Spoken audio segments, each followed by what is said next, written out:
Olá, hoje vamos revelar mais um segredo do passado. E aí, vamos nessa? Existe uma história que te contaram na escola.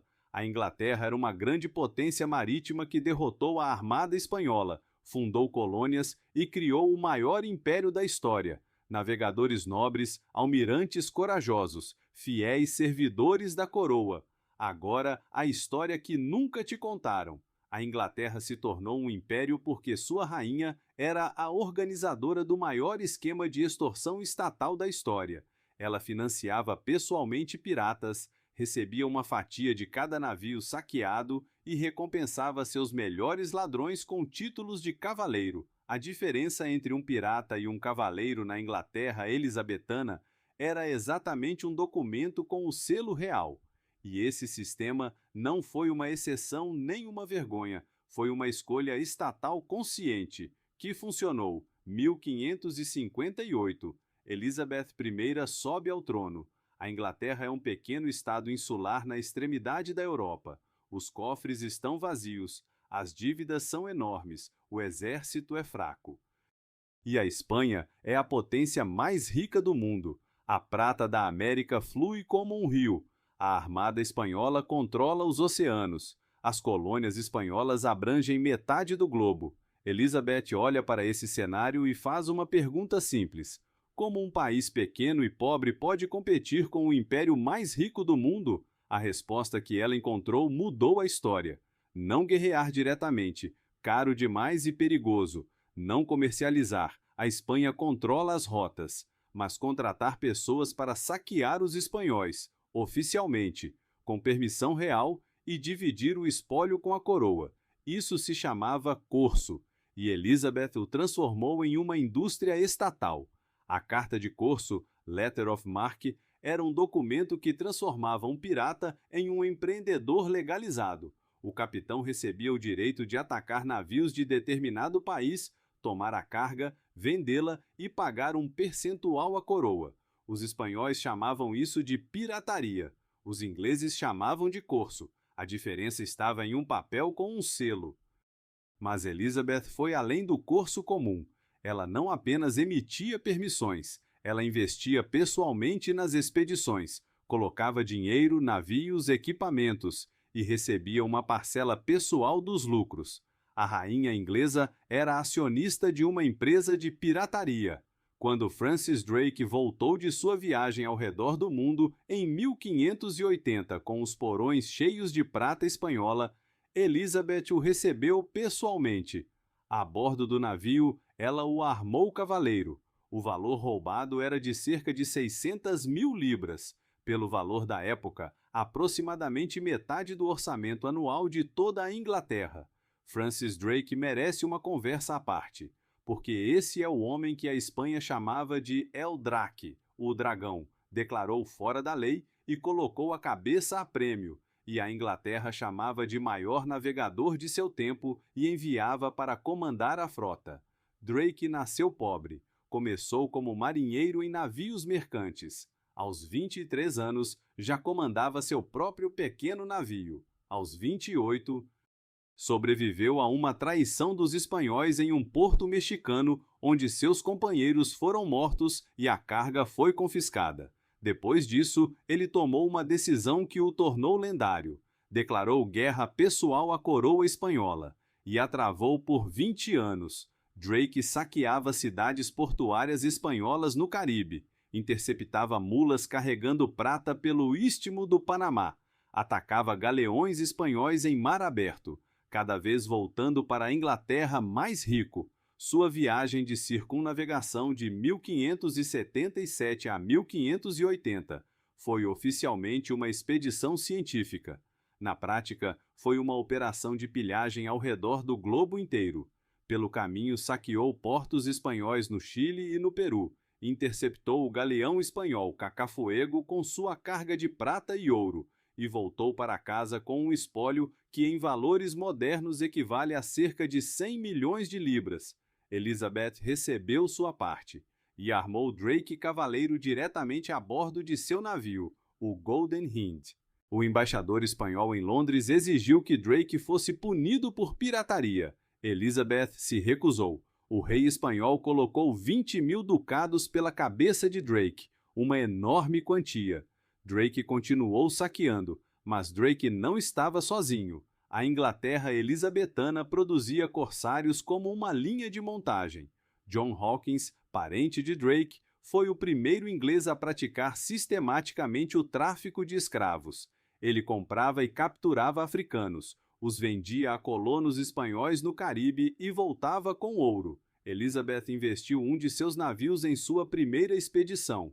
Martin Frobisher, corsário que viajou 3 vezes ao Ártico em busca da passagem do Noroeste e saqueava tudo o que encontrava pelo caminho. Walter Raleigh, favorito da corte de Elizabeth, organizou várias expedições à América do Sul em busca do Eldorado e as financiou parcialmente com operações de corso. Todos agiam com permissão da coroa, todos dividiam o espólio. Todos eram membros respeitados da sociedade inglesa. O sistema funcionava porque resolvia vários problemas de uma vez. Enchia os cofres reais sem impostos. Enfraquecia o principal concorrente, a Espanha. Criava marinheiros e capitães experientes que depois serviam na Marinha Real. E dava vazão à energia de aventureiros que, de outra forma, seriam um problema dentro do país.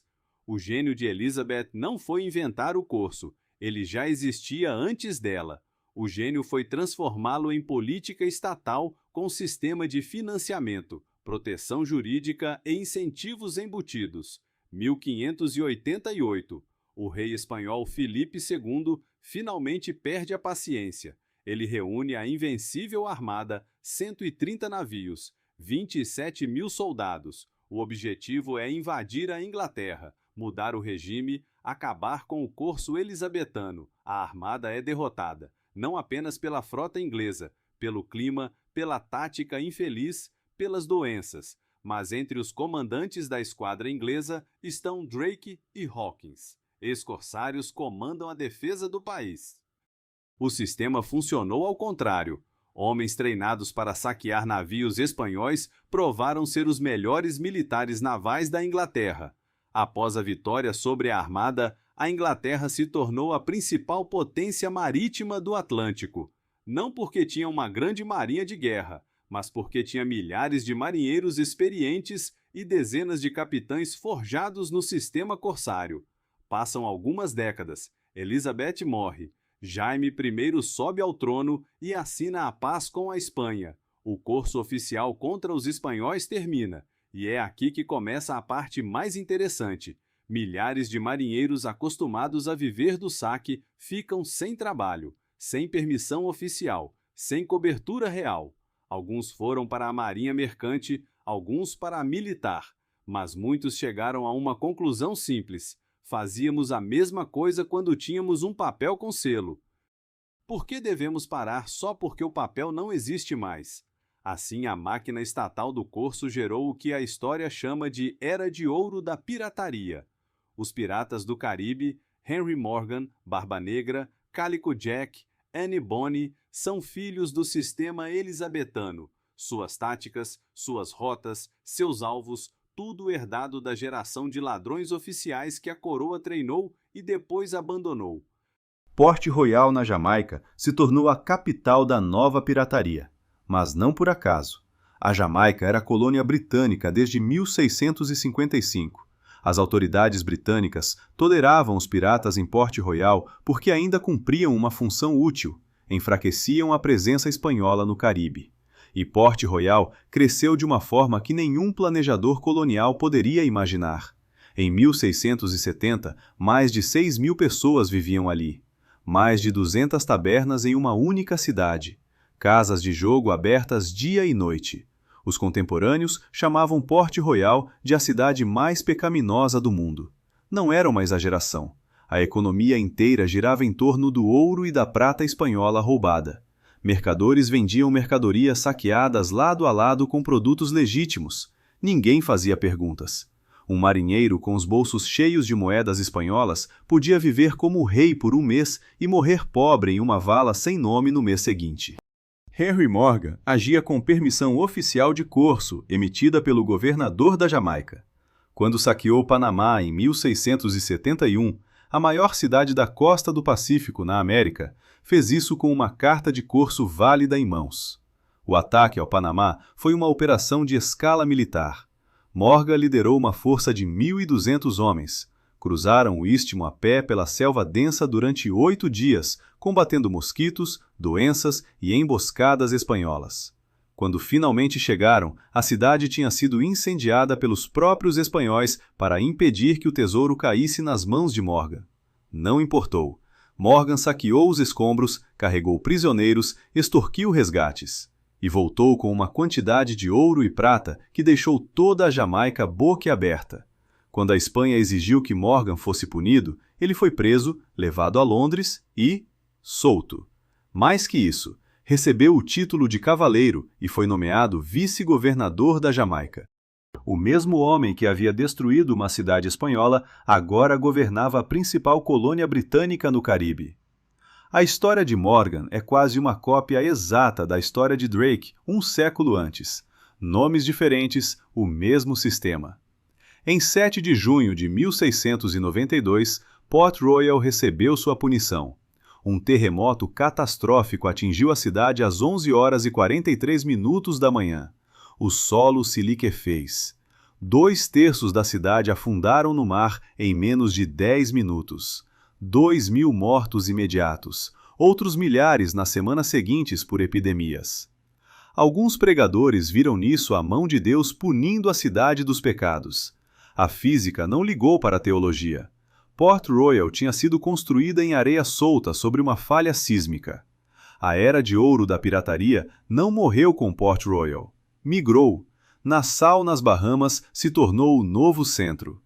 Na primeira década do século XVIII, a ilha de Nova Providência era praticamente uma república pirata independente. Cerca de 2.000 piratas vivendo por suas próprias regras. E aqui está um detalhe que a maioria das histórias de piratas ignora completamente. Os navios piratas eram democracias funcionais em um século em que democracia era uma ideia praticamente inexistente. O capitão pirata era eleito pela tripulação. Podia ser destituído por votação a qualquer momento. A divisão do espólio era regida por um contrato escrito, os artigos, que cada membro assinava antes da viagem. O capitão recebia uma parte e meia ou 2 partes. O restante era dividido igualmente. Lesões eram compensadas. Perder um olho em combate valia 100 peças de 8. Perder uma mão, 200. Uma perna, 600. O primeiro sistema de indenização trabalhista da história foi criado por piratas. Compare isso com os navios mercantes da mesma época. Capitães com poder absoluto de vida e morte, punições corporais por infrações mínimas, recrutamento forçado que pegava homens à força nas ruas e os obrigava a servir por anos. Não é de surpreender que tantos marinheiros escolhessem a pirataria. Não era apenas a perspectiva do tesouro, era a promessa de algo que o mundo legítimo negava completamente: dignidade e voto. Edward Teach, conhecido como Barba Negra, entendeu o poder do terror melhor do que qualquer homem de sua época. Ele amarrava mechas acesas na barba antes das batalhas, criando uma aura de fumaça e chamas ao redor de sua cabeça. Carregava 6 pistolas cruzadas no peito. Raramente precisava usá-las. A reputação fazia o trabalho. Em 1718, Barba Negra bloqueou o porto de Charleston, Carolina do Sul, com uma pequena frota e exigiu um baú cheio de medicamentos como resgate para os navios retidos. Não ouro, medicamentos, porque sua tripulação estava doente. Ele conseguiu o que pediu, deixou os navios irem, mas o sistema estava mudando. A Inglaterra já não precisava de piratas para enfraquecer a Espanha. A Espanha já estava enfraquecida. A Inglaterra precisava de comércio estável, não de caos. Os mesmos piratas que a coroa usava como ferramenta tornaram-se agora uma ameaça ao comércio britânico. A solução foi tão cínica quanto o próprio sistema. A coroa declarou anistia. A todos os piratas que se entregassem e abandonassem o ofício, perdão. Woodes Rogers chegou a Nassau em 1718, com uma oferta de perdão na mão direita e uma esquadra de guerra na esquerda.